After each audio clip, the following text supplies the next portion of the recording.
up, guys? My name is Chris Branham. First of all, we give everybody a big thank you for coming out to support local comedians. So give yourselves a round of applause. Alright, that's probably, I won't get anywhere near that round of applause, so I just wanted to hear it. Just so you know.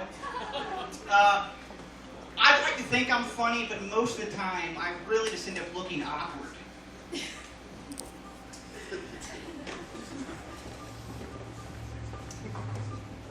You know what I mean? Alright, good.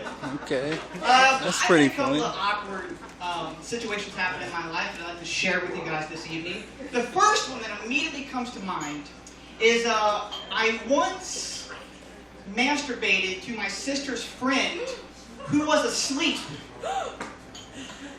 In case you guys didn't hear me in the back, she was asleep. And I stood over her, and I violated myself to her asleep. And the whole time I was doing this, my only thought was, is this against the law? Is this illegal? Like, morally, I knew it was totally fucked up, and I didn't care about that. Like, if a cop just happened to come in the neighborhood and see me doing this, am I going to get arrested?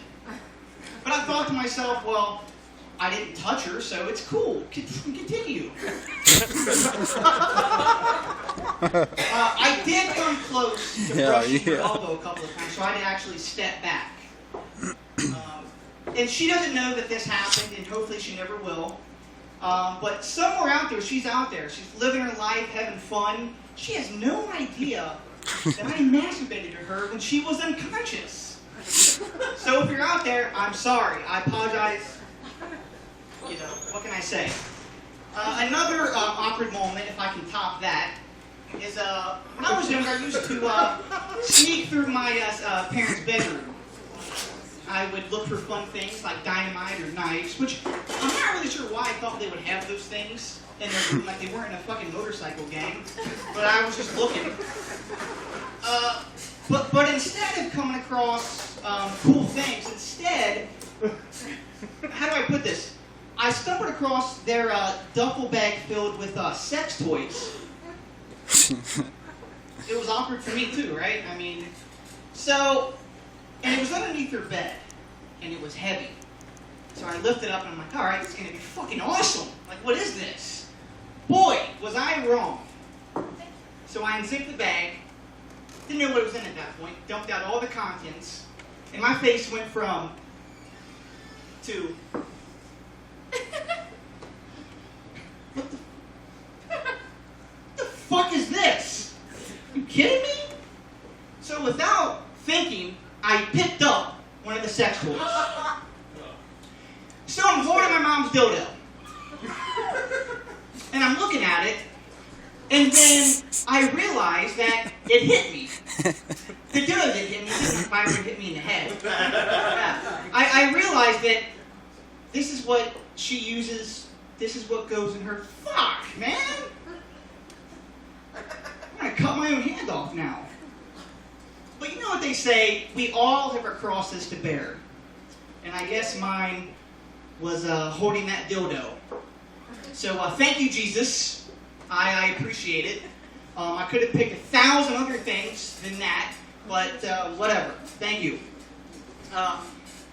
You know, I love my mom to death, but she's made some weird choices when it comes to men. She once married a guy who turned out to be gay. Since J.J. Abrams, everybody seems to love him, you fags will love this joke. I support gay rights, by the way. I mean, I look like I do, but I do. There should have been some red flags, though, that this guy was a little off. I don't mean fags, I mean red flags, just so we're clear. The first red flag was during their first dance wedding song, instead of like a slow dance, Garth Brooks type shit, he picked Barbie Girl by Aqua. You know the song, "Come on Barbie, let's go party." And yeah, exactly.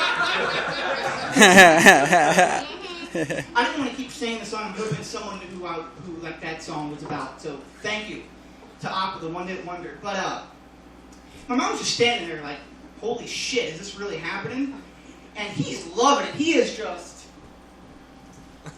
You can touch my hair, undress me everywhere. And I'm like, wow, this wedding has got a whole lot more awesome. Just based off of that alone. But if that wasn't enough, there was a couple of more things that led me to believe something was off. If that wasn't enough evidence, I presented to the jury. He used to go on weekend getaways. Not my words, his words. Weekend getaways with his best friend who was a guy. I'm thinking, okay, you know.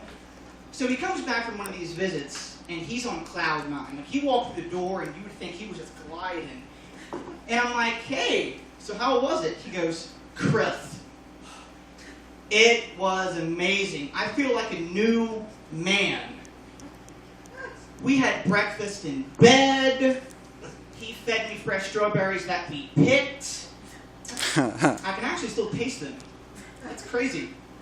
We went horseback riding, and we talked until the sun came up. And back then I was sarcastic. I'm like, I'm glad you found someone. That's good. You seem very happy. And the last thing that made me think that he was gay is when he would get mad at me, he would do like some sort of pose, stance. I don't really know what it was, but I'll demonstrate. So he would get mad at me. He would say, Chris, clean your room. Be like, I'm good. Clean your room. No. Chris, clean your room.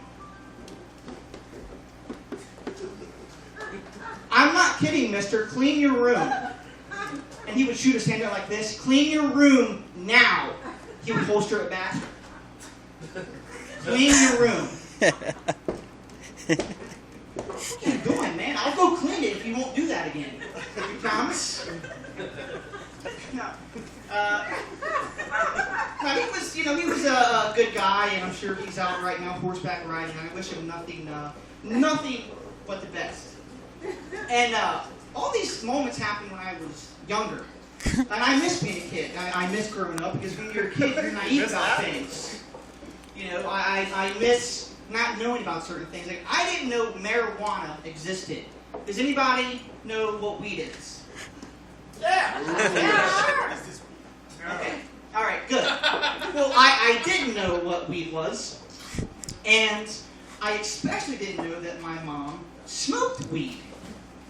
I didn't find out until years later. Whenever she wanted to get high, she would send me outside to do chores.